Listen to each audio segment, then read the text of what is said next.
اس لیے وہ اپنے لوگوں سے التجا کرتے ہیں کہ اس کا اس نازک وقت میں ساتھ دیا جائے۔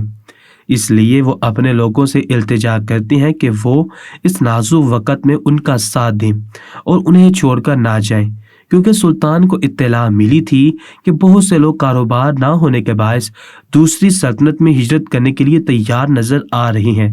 اس لیے جو لوگ سلطان کے پاس اس وقت دربار میں موجود ہیں، سلطان نے آہستہ آہستہ سب بتا رہے تھے کہ ان کی حکمت عملی کیا ہے اور وہ آگے کا کیا لاہ عمل اختیار کریں گے۔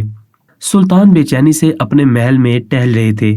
انہوں نے اپنی سلطنت کے حالات کو دیکھتے ہوئے دوسری اسلامی سلطنت کے سرداروں کو خط لکھا تھا اور انہیں بتایا تھا کہ وہ اس وقت کافی زیادہ پریشانی سے گزر رہے ہیں، خزانہ خالی ہونے کے قریب ہے، چنانچہ ان کی مدد کی جائے۔ اب وہ شدت سے ان کے جواب کے آنے کے منتظر تھے۔ سلطان کے دل میں ایک عجیب بے چینی چھائی ہوئی تھی کہ آیا دوسرے سردار ان کی مدد کرتے ہیں یا نہیں کرتے۔ اسی دوران ایک سپاہی اندر آیا تھا اور اس نے اعلان کیا تھا کہ اسلامی سلطنت کے سردار کی طرف سے الچی بھیجا گیا ہے جو اپنا پیغام لے کر سلطان کے پاس آیا ہے۔ یہ سن کر سلطان ٹہلنا بند کر چکے تھے اور اپنے تخت پر براجمان ہو چکے تھے، یہاں تک کہ الچی اندر آیا تھا۔ اس نے سلطان کو سلام کیا تھا۔ سلطان نے سر کے خم سے جواب دیا تھا۔ اس الچی نے سلطان سے کہا تھا کہ سلطان معظم، آپ کا خط ہمارے سلطان تک پہنچ گیا ہے اور وہ جلد از جلد آپ کے محل میں تشریف لانے والے ہیں۔ امید تو یہی ہے کہ وہ کل تک آپ کے محل میں تشریف لے آئیں گے اور آپ کی مدد فرمائیں گے۔ الچی نے اپنا پیغام ان تک پہنچا دیا تھا اور سلطان کے دل میں تشکر کے باعث آنسو آ گئے تھے کہ اللہ تعالیٰ نے ان کی ایک دعا سن لی تھی اور انہیں مسلمان بھائیوں کے ذریعے سے ان کی مدد کر رہے تھے۔ سلطان نے الچی کی خاطر تواضع کی تھی اور پھر اسے رخصت کر دیا تھا۔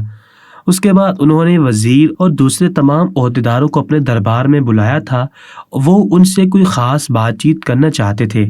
سلطان دوبارہ اپنے تخت پر بیٹھ چکے تھے اور بیٹھتے ہی انہیں ایسا محسوس ہوا تھا جیسے ان کے تخت کے نیچے کوئی نرم سی چیز موجود ہے۔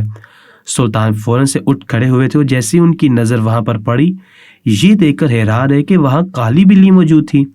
یہ وہی کالی بلی تھی جو اس دن بھی سلطان کے دربار میں آئی تھی اور سلطان کے دربار میں ہونے والی باتوں کو سن رہی تھی۔ پھر جیسے ہی سلطان نے اسے دودھ ڈالا تھا، وہ دودھ پی کر فوراً سے وہاں سے چلی گئی تھی۔ آج پورے 2-3 دن بعد وہ یہاں موجود تھی۔ سلطان اسے دیکھ کر مسکرائے تھے۔ انہیں سمجھ آ گیا تھا کہ وہ اب پہچان گئی ہے کہ سلطان کے پاس جیسے ہی وہ جائے گی، سلطان اسے پہچان کر سپاہی کو دودھ ڈالنے کا حکم دیں گے، اور آج بھی ایسا ہی ہوا تھا۔ سلطان نے اعلیٰ عہدیداروں سے بعد میں بات کی تھی۔ پہلے انہوں نے سپاہی کو اشارہ کیا تھا اور ان سے کہا تھا کہ تم اس بلی کو دیکھتے ہی سمجھ جایا کرو کہ یہ ہمارے پاس اپنی خوراک لینے آئی ہے۔ تم دیر مت کیا کرو ورنہ یہ ناراض ہو جائے گی۔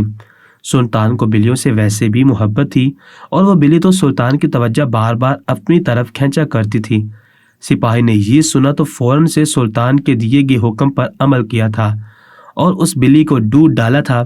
بلی نے دودھ پیا تھا اور اگلے ہی لمحے وہ محل سے نکل چکی تھی۔ وہاں موجود تمام عہدیدار بھی یہ منظر دیکھ رہے تھے۔ جب تک وہ بلی دودھ پی کر جا نہ چکی تھی، سلطان نے انہیں مخاطب نہیں کیا تھا اور بلی کے نکلتے ہی سلطان نے ان سے بات چیت کرنا شروع کر دی تھی۔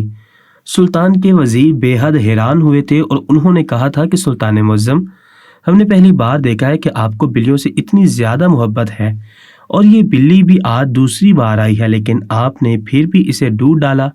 یہاں تک کہ سلطنت کافی زیادہ مسائل سے دو چار ہے۔ ایسے میں اس بلی کو تو ابھی بہت سی جگہوں سے دودھ مل جانا تھا، لیکن اب خاص اسے دودھ ڈالنے کا حکم دیتے ہیں اور وہ پی کر سیراب بھی ہو جاتی ہے۔ ہم نے ایسا پہلی بار دیکھا ہے کہ اتنی زیادہ پریشانی میں ہونے کے باوجود بھی آپ نے اپنے اس عمل میں دیر نہ کی۔ سلطان نے وزیر کی بات سنی تھی اور مسکرائے تھے اور کہا تھا کہ اس بلی کی خوراک کی ذمہ داری اللہ تعالیٰ نے میرے اوپر ڈال رکھی ہے۔ اگر میں اس میں کوتاہی کروں گا تو مجھے آخرت میں جواب دہی کرنی ہے۔ سلطان معظم کی اس جواب نے نہ صرف وہاں بیٹھے اعلیٰ عہدیداروں کو بلکہ محل کے اندر تشریف لانے والے دوسری اسلامی سلطنت کے سرداروں کو بھی بہت زیادہ متاثر کیا تھا۔ انہوں نے سلطان کو اطلاع نہیں پہنچائی کہ وہ اس وقت تک پہنچ رہی ہیں، اس لیے فوراً سلطان ان کے استقبال کے لیے کھڑے ہو گئے تھے انہوں نے سلطان کے پاس بیٹھ کر سلطان کی تعریف کی تھی اور کہا تھا کہ جب وہ محل میں داخل ہو رہے تھے تو میں نے دیکھا کہ آپ کے تخت کے پاس بلی بیٹھی ہے، اور آپ نے اسے دیکھتے ہی اپنی اہم بات چیت چھوڑ دی اور سپاہی کو اشارہ کیا کہ اسے دودھ ڈالا جائے۔ پھر جب تک وہ دودھ پی کر چلی نہ گئی آپ نے بات جاری نہ رکھی۔ میں آپ کی اس اخلاق سے انتہائی متاثر ہوا ہوں، اور میں نے سوچا کہ جو شخص جانوروں کے لیے اتنا حساس ہے تو وہ انسانوں کے لیے کس قدر حساس ہوگا، اور ان کی فلاح و بہبود کے لیے ہر ممکن اقدامات کرنے کی کوشش کرے گا۔ سوچا میں یہاں جو آپ کی سلطنت کا جائزہ لینے آیا تھا کہ کیا واقعی آپ کی سلطنت کو پیسوں کی ضرورت ہے، لیکن جیسے ہی میں نے آپ کو دیکھا، آپ کے اخلاق کو دیکھا، تب میں نے فوراً سے فیصلہ کر لیا کہ جس مدد کی اپیل آپ نے ہم سے کی ہے ہم اس مدد کو ضرور آپ تک پہنچائیں گے، اور ہم ممکن حد تک آپ کی سلطنت میں سرمایہ کاری بھی کریں گے اور خزانہ بھرنے کے لیے ایک صندوق سونے کا بھیجیں گے تاکہ آپ کو دوبارہ سے اپنی سلطنت کو پیروں پر کھڑا ہونے میں کامیابی حاصل ہو سکے۔ اگرچہ یہ فیصلہ کرنا میرے لیے بہت زیادہ مشکل تھا کہ ہم پر بھی یہ پہلی بار تھا کہ اسلامی سلطنت نے ہم سے مدد مانگی، اور ہم اس بات کی تصدیق کرنا چاہتے تھے کہ آیا یہ اسلامی سلطنت مدد کی حقدار بھی ہے یا نہیں۔ اس لیے میں بذات خود تشریف لایا ہوں اور حالات کا جائزہ لینا چاہتا تھا، لیکن پھر آپ کا حسن سلوک ایک جانور کے ساتھ دیکھ کر میں بے حد متاثر ہوا، اور میں نے فوراً سے فیصلہ کر لیا کہ مجھے آپ کی مدد ضرور کرنی چاہیے، کہ آپ کی رعایا بھی آپ سے محبت کرتی ہے، اور اس محبت کا اتنا حق تو بنتا ہے کہ دوسری سلطنت سے مدد کی اپیل کی جائے پر وہ آپ کا ساتھ دیں، اور ہر مشکل گھڑی میں وہ آپ کے ساتھ کھڑے رہیں۔ سلطان کو ان کا جواب بے حد پسند آیا تھا، انہوں نے ان کا بے حد شکریہ ادا کیا تھا۔ ساتھ ہی ساتھ ان کے جانے کے بعد انہوں نے اللہ کے آگے سجدہ ریز ہو کر شکر ادا کیا تھا کہ اللہ تعالیٰ نے ان کو اس مشکل سے نکالنے کا آسان حل تجویز فرما دیا تھا۔ اب وہ ان کی مدد کے منتظر تھے کہ کب ان کی مدد سلطنت تک پہنچتی ہے، اور پھر اس مدد کو مد نظر رکھتے ہوئے وہ سلطنت میں کون سی اصلاحات نافذ کریں۔ لیکن سلطان یہ نہیں جانتے تھے کہ اللہ تعالیٰ کو ان کے اور بھی آزمائش مقصود تھی۔ وہ اس بات سے بے خبر تھے، لیکن یہ دیکھنا تھا کہ ہوتا کیا ہے۔ آج سلطان نے اپنے تمام سپاہیوں کو اطلاع پہنچا دی تھی کہ سلطنت میں وہ ہوشیار ہو جائیں، کیونکہ دوسری سلطنت سے مدد آنے والی تھی۔ سلطان کو اندازہ نہیں تھا کہ یہ مدد کتنی مالیت ہوگی اور اس میں کیا کیا شامل ہوگا، لیکن پھر بھی انہوں نے سپاہی کو ہدایات کر دی تھی کہ وہ اس مرحلے کو آسانی سے طے پانے میں سلطان کی مدد کریں اور اپنے فرائض میں کوتاہی نہ کریں بلکہ ہوشیار ہو جائیں، تاکہ مدد جو کہ عوام کی فلاح و بہبود کے لیے لائی گئی ہے اسے بہتر طریقے سے استعمال میں لایا جائے اور بخیر و عافیت اسے محل میں پہنچایا جائے۔ سلطان کا حکم تمام سپاہیوں تک پہنچ گیا تھا اور وہ لوگ مستعد ہو گئے تھے تاکہ کسی بھی قسم کی صورتحال سے نبٹ سکے۔ سلطان بھی اپنے دربار میں انتظار کر رہے تھے۔ انہیں سرحدی سپاہیوں کی طرف سے تو اطلاع مل گئی تھی کہ سامان سرحد تک پہنچ چکا ہے اور وہ ضروری کارروائی کے بعد اسے سرحد کے اندر آنے کی اجازت دے دیں گے۔ اب سلطان کو شدت سے اس بات کا انتظار تھا کہ کب وہ مدد محل میں تشریف لاتی ہے۔ اصل میں سلطان جلد از جلد سلطنت کی بہتری کے لیے اقدامات کرنا چاہتے تھے، اور اس کے لیے ضروری تھا کہ ان کے پاس غیر ملکی امداد موجود ہو۔ یہی وجہ تھی کہ وہ محل میں بے چینی سے ٹہل رہے تھے کہ ابھی تک ان کی کوئی مدد کیوں نہیں ہوئی۔ اسی دوران سلطان جب ٹہل کر تھک چکے تھے تو وہ تخت پر بیٹھ چکے تھے، اور انہوں نے فوراً سے محسوس کیا کہ جیسی کوئی نرم سی چیز ان کے پاؤں میں لوٹ رہی ہے۔ انہیں جھک کر دیکھا تو وہی کالی بلی تھی جسے وہ 2 دن سے دودھ ڈال رہے تھے۔ سلطان اسے دیکھ کر مسکرا دیے تھے اور اپنی پریشانی بھول گئے تھے۔ سلطان اس کالی بلی پر شفقت سے ہاتھ پھیرا تھا اور سپاہی کو دودھ ڈالنے کا حکم دینے ہی والے تھے کہ اس کالی بلی نے آپ کا شاہ لباس اپنے منہ میں لے کر آپ کو کھینچنا شروع کر دیا۔ سلطان اس بلی کی حرکت کو دیکھ کر حیران رہ گئے تھے کہ آخر یہ بلی کرنا کیا چاہ رہی ہے۔ سلطان نے اپنا شاہی شوگا اس کے منہ سے آزاد کروانے کی کوشش کی تھی، لیکن آج نہ جانے کیوں وہ بفری ہوئی لگ رہی تھی۔ سلطان نے فوراً سے سپاہی کو آواز دی تھی اور کہا تھا کہ فوراً سے دودھ ڈال دیا جائے، لیکن حیرت کی بات تو یہ تھی کہ سپاہی کے دودھ ڈالنے کے بعد بھی بلی نے اس کی طرف دیکھا نہیں تھا، بلکہ وہ مسلسل سلطان کا چوگا اپنے منہ میں لے کر اسے کھینچنے کی کوشش کر رہی تھی۔ سلطان کو غصہ تو نہیں آیا تھا، لیکن وہ اس کی حرکت پر حیران و پریشان تھے کہ 2 دن تو یہ بلی دودھ پی کر چلی جاتی تھی، لیکن آج دودھ بھی نہیں پی رہی تھی اور بار بار سلطان کا کرتا اپنے منہ میں لے کر کھینچ رہی تھی۔ سپاہیوں نے بلی کو بھگانے کی کوشش کی تھی، لیکن وہ ٹس سے مس نہیں ہو رہی تھی اور بار بار ایک ہی حرکت دہرائی جا رہی تھی۔ سلطان نے اسے اس طرح بے چین دیکھا تو سپاہی کو اسے اٹھانے کا کہا اور اسے کہا کہ اسے تھوڑی دیر کے لیے دور کہیں چھوڑ دیا جائے تاکہ میں کام سکون سے کر سکوں۔ ایسا نہیں ہے کہ یہ بلی میرے لیے رکاوٹ پیدا کر رہی ہے، لیکن آج کوئی نہ کوئی بات ضرور ہوئی ہے کہ یہ بے چین نظر آ رہی ہے اور مجھے اپنے ساتھ کہیں لے چلنے کا کہہ رہی ہے، لیکن میں بھی اپنے کاموں میں مصروف ہوں، اس وجہ سے میں اسے دور چھوڑنے کا کہہ رہا ہوں۔ سپاہی نے سلطان کی بات سنی تو اسے اٹھا کر بورے میں بند کیا تھا اور دور جنگل کی طرف لے جا کر چھوڑ دیا تھا۔ ادھر سلطان محل میں انتظار کر کر کے تھک چکے تھے۔ صبح سے دوپہر اور پھر دوپہر سے شام ہو گئی تھی، لیکن مدد ابھی تک محل نہیں پہنچی تھی۔ یہاں تک کہ وہ سپاہی اپنے حواس باختہ چہرے کے ساتھ سلطان کے پاس حاضر ہوا تھا اور اس نے سلطان کو جو کچھ کہا تھا اسے سن کر سلطان کے پیروں تلے سے زمین نکل گئی تھی اور وہ بے دم سے ہو کر تخت پر بیٹھ چکے تھے۔ انہیں بالکل بھی اس بات کا اندازہ نہیں تھا کہ ان کی سلطنت میں لائے جانے والی دوسری اسلامی سلطنت کی طرف سے مدد ان کے محل پہنچی ہی نہیں پائی تھی۔ اس سپاہی نے سلطان کو آ کر بتایا تھا کہ سلطان معظم، سپاہی انتہائی ہوشیاری سے دوسری سلطنت سے لائی جانے والی مدد کو محل لانے کی تیاری کر رہے تھے کہ اچانک جب ایک پہاڑی علاقے پر پہنچے تو انہیں بہت سا شور سنائی دیا اور ایسا لگ رہا تھا جیسے زلزلہ آ گیا ہو۔ یہ دیکھتے ہی تمام لوگ درختوں کے نیچے چھپنے کی کوشش کرنے لگے تھے کہ کہیں زلزلہ تو نہیں آ رہا، اور جیسے ان کی توجہ اس سامان سے ہٹی جو مدد کے طور پر ان کی سلطنت میں آ رہا تھا تو وہ سامان وہاں سے غائب ہو گیا۔ یعنی کسی نے ان کے ساتھ کھیل کھیلا تھا اور وہ زلزلہ دراصل زلزلہ نہیں تھا بلکہ اس سامان کو لوٹنے والے گروہ کا ایک کھیل تھا جس میں ہم پھنس گئے اور وہ گروہ پورے کا پورا سامان لے کر یہاں سے رخصت ہو گیا۔ سلطان کو سپاہی کی بات سن کر گہرا صدمہ پہنچا تھا۔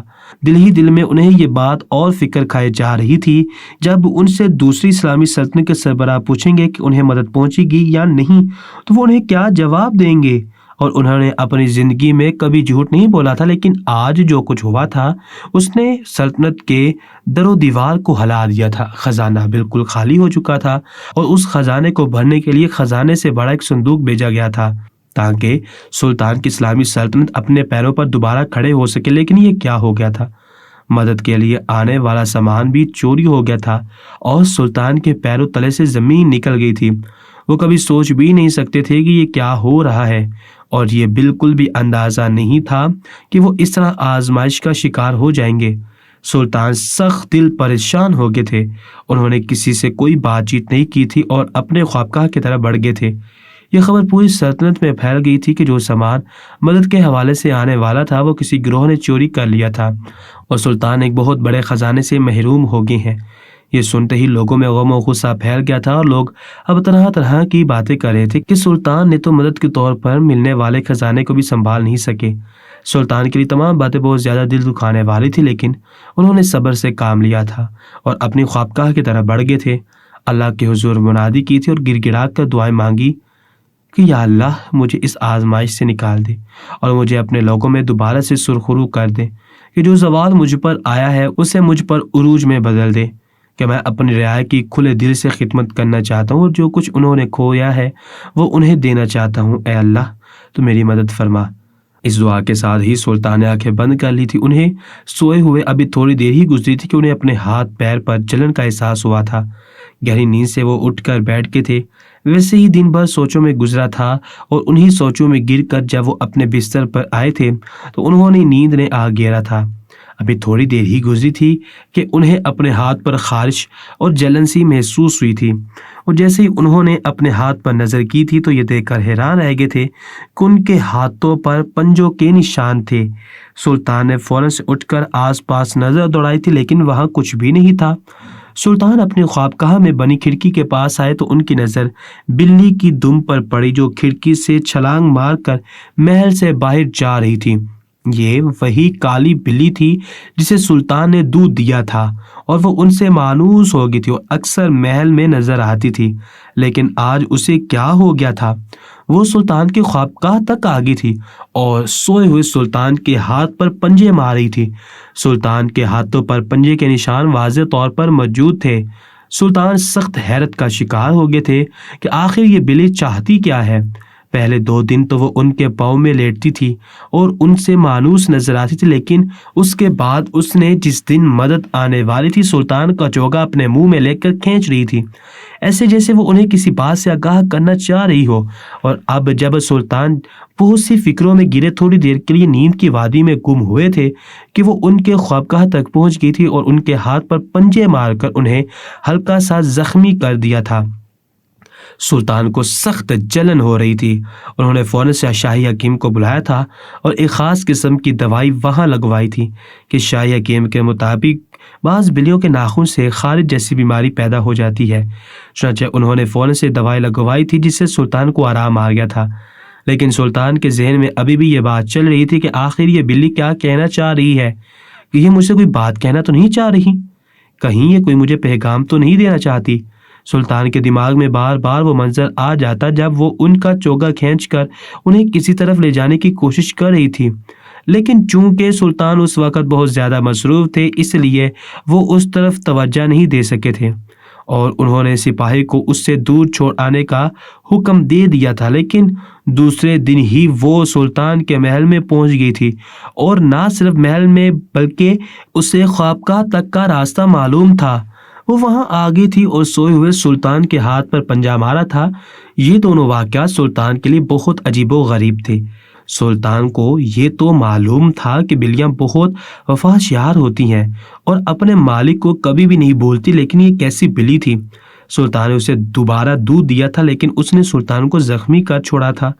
سلطان کو اس بات کی بالکل بھی سمجھ نہیں آئی تھی اور جلد ہی وہ اس بات کو بھول گئے تھے کیونکہ سلطان کی فکر ان پر حاوی تھی اور جو مال اور مدد آنے والی تھی وہ چوری ہو گئی تھی۔ تو ایسے میں سلطان کا دھیان کسی اور بات پر زیادہ دیر نہیں ٹک سکتا تھا۔ سلطان نے دوبارہ سے اپنے وزیر اور اعلیٰ عہدیداروں کو بلایا تھا اور ان سے پوچھنے لگے تھے کہ اب ہمیں کیا لائے عمل تیار کرنا چاہیے۔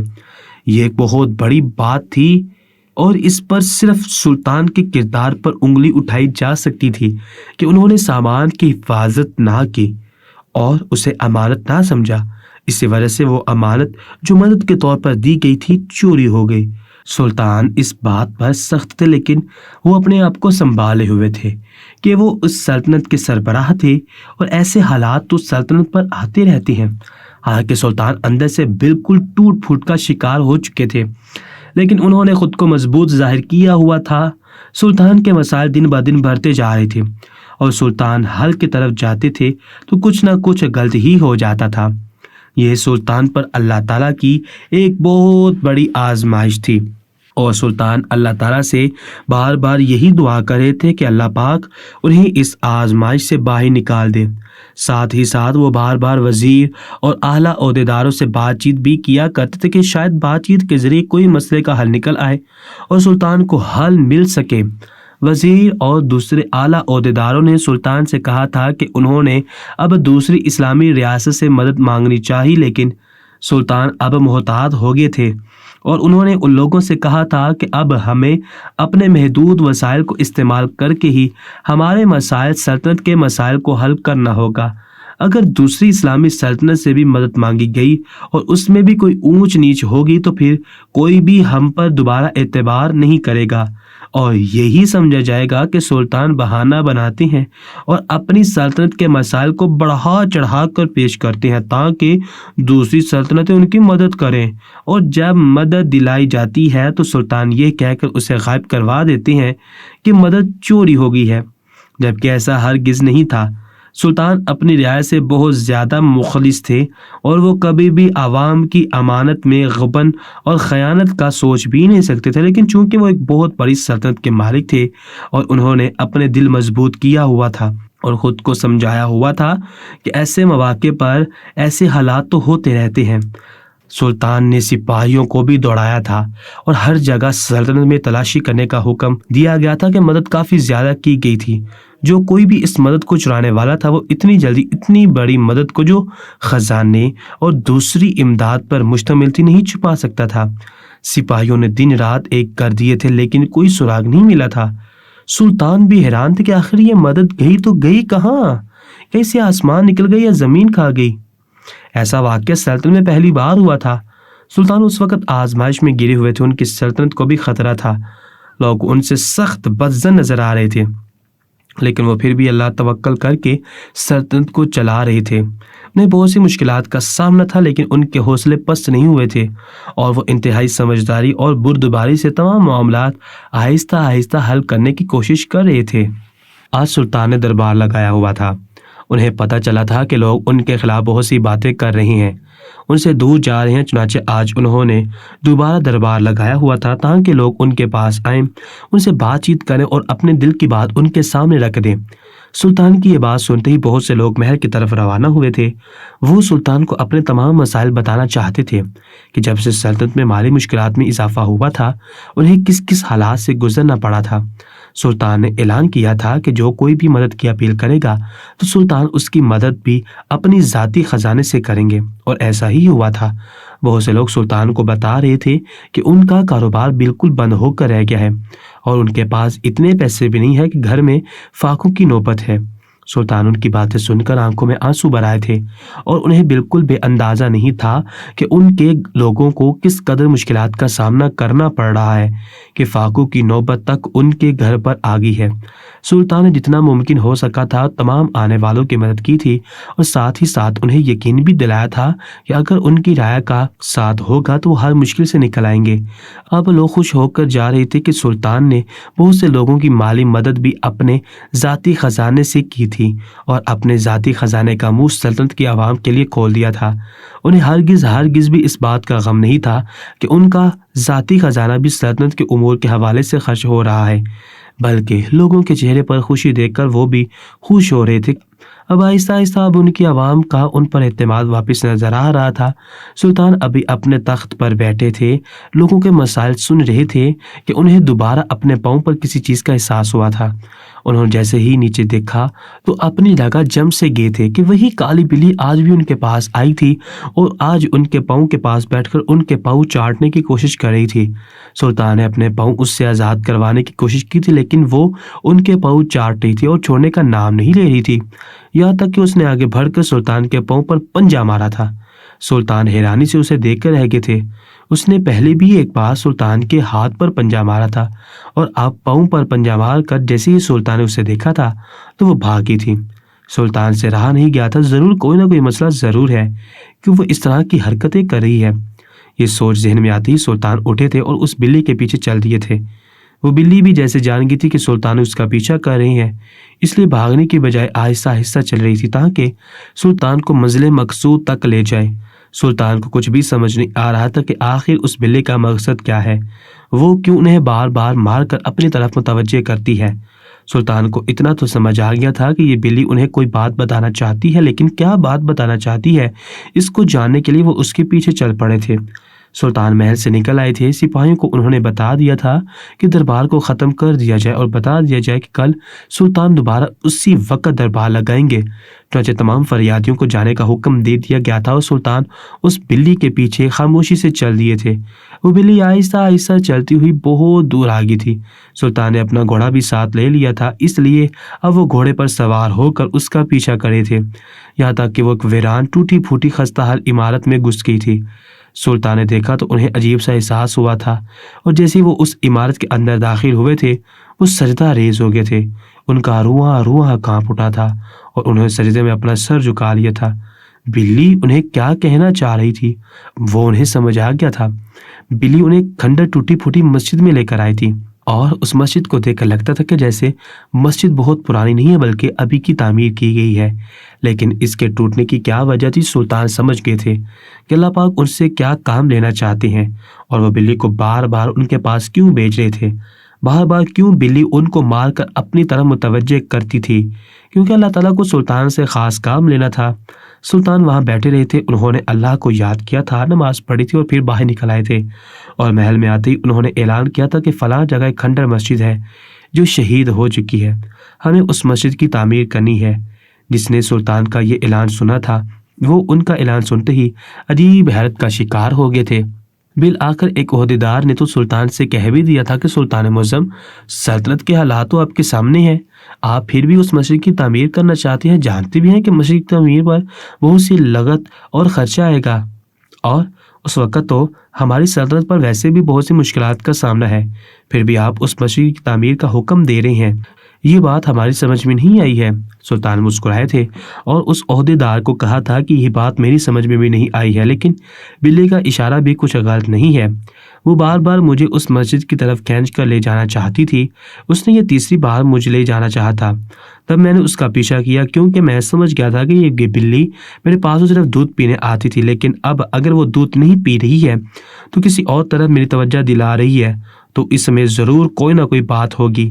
میں نے اس کا پیچھا کیا تو مجھے پتہ چلا کہ وہ کھنڈر مسجد کے اندر جا کر آرام اور سکون سے بیٹھ گئی تھی۔ میں مسجد میں گیا کہ اللہ تعالیٰ مجھ سے اس مسجد کی تعمیر کا کام کروانا چاہتا ہے، چونکہ یہ اللہ کا گھر ہے۔ میں نے تو صرف اعلان کیا ہے، اس گھر کی تعمیر کے لیے وسائل تو اللہ تعالیٰ ہی بنائیں گے۔ چنانچہ منادی بھی کروا دی جائے کہ جو اللہ تعالیٰ کے گھر کی تعمیر کے لیے جو کچھ حصہ ڈالنا چاہے گا، سلطان اسے قبول کر لیں گے، چاہے وہ ایک سوئی یا دھاگا ہی کیوں نہ ہو۔ سلطان کے کہنے پر منادی کرا دی گئی تھی اور تمام لوگوں نے اپنی اپنی استطاعت کے مطابق محل میں سامان جمع کروا دیا تھا۔ سلطان نے سپاہیوں کی مدد سے ان سامان کو لاگت لگوائی تھی اور ان تمام سامان کو بازار میں بیچ دیا تھا، تاکہ اس سامان کے بکنے کے بعد جو بھی خرچہ ہاتھ آئے تھا وہ مسجد کی تعمیر کے لیے خرچ کر دیا جائے گا۔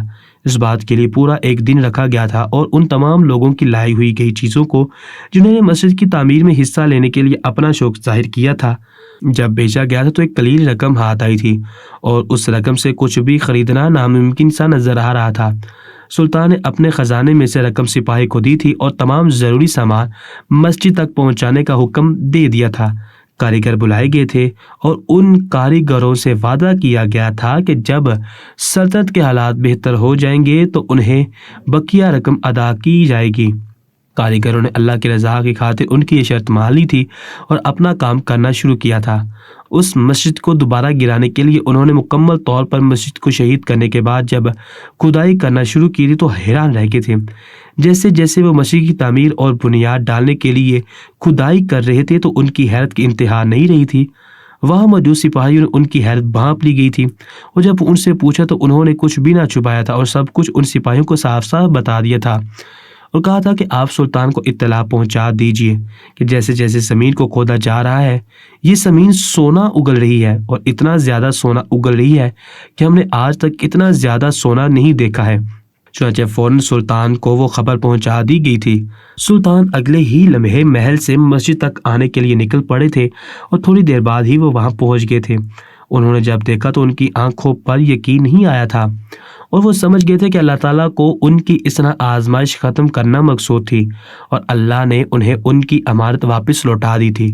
دوسری سلطنت سے جو مدد آئی تھی وہ اس زمین کے اندر دفن کر دی گئی تھی اور شاید بلی نے یہ سارے معاملات کو اپنی آنکھوں سے دیکھ لیا تھا، اس لیے وہ سلطان کو بار بار اشارہ دے کر ادھر لے آنے کی کوشش کرتی تھی۔ بالآخر سلطان نے اس کا اشارہ سمجھ کر اس کا پیچھا کیا تھا، یہاں تک آئے تھے۔ جیسے ہی کھدائی کی گئی تھی تو ان کے لیے ایک بہت بڑا انعام منتظر تھا کہ نہ صرف دوسری سلطنت کی پہنچائی گئی مدد وہاں موجود تھی بلکہ اور بہت سے خزانوں کے ڈھیر زمین کے اندر نکل رہے تھے۔ لیکن پڑھنے پر معلوم ہوا تھا کہ پہلے یہ مسجد ایک مندر ہوا کرتی تھی اور یہاں ہندو مذہب کی بہت سی مورتیاں موجود تھیں جن کے اندر ہیرے جواہرات اور سونے چاندی چھپے ہوئے تھے۔ مسجد کو جب گہرائی میں کھدائی کی گئی تو سچ میں ایسی مورتیاں نکلی تھیں اور جیسے ہی ان مورتیوں کو توڑا گیا تھا تو ان کے اندر سے خزانے نکل آئے تھے۔ بے شمار ہیرے جواہرات سلطان کے منتظر تھے۔ بالآخر سلطان کی آزمائش ختم ہو گئی تھی۔ انہوں نے اپنے محدود وسائل سے اللہ تعالیٰ کے گھر کی تعمیر کرنے کا منصوبہ بنایا تھا اور اللہ تعالیٰ نے اپنے لامحدود وسائل اور خزانے کے منہ سلطان کے لیے کھول دیے تھے۔ اتنا زیادہ خزانہ سلطنت کی فلاح و بہبود کے باوجود بھی بچ جاتا، یعنی یہ خزانہ اتنا زیادہ خزانہ تھا کہ آئندہ کئی نسلیں بیٹھ کر بھی اس سے کھاتی تو بھی یہ خزانہ ختم نہ ہوتا۔ سلطان نے سارا خزانہ سلطنت کی فلاح و بہبود اور رعایا کے لیے اپنے محل میں جمع کر دیا تھا اور اب انہیں یقین پکا تھا کہ ان کی سلطنت کے جو وسائل درپیش تھے ان سے وہ بآسانی نکل سکتے تھے۔ اللہ تعالیٰ نے ان کی آزمائش ختم کر دی تھی اور اپنے لامحدود خزانوں سے ان کی مدد کی تھی اور ایک بلی کو دودھ پلانے کی خاطر اللہ تعالیٰ نے بہت سے انعام و اکرام سے نوازا تاکہ انہیں اب کسی دوسری سلطنت سے مدد لینے کی ضرورت نہ رہے۔ یہ خزانہ اتنا زیادہ تھا کہ اس سے سلطنت کے تمام مسائل حل ہو جاتے، یہاں تک کہ سلطان نے دوسری سلطنت سے مانگی گئی تمام امداد بھی واپس کر دی تھی، اور سلطان پر آئی آزمائی سے اس بلی کی وجہ سے نکل آئے تھے جس کو انہوں نے رحم کھا کر 2 دن دودھ پلایا تھا۔ پیارے ویورز، اگر آپ کو ہماری یہ کہانی اچھی لگی ہو تو ہمارے چینل ناولز ٹی وی کو لازمی سبسکرائب کریں اور ساتھ لگے بیل آئیکن کو بھی ضرور کلک کیجیے کہ تاکہ اس طرح کے پیارے قصے اور کہانیاں بر وقت آپ تک پہنچ سکیں۔ شکریہ۔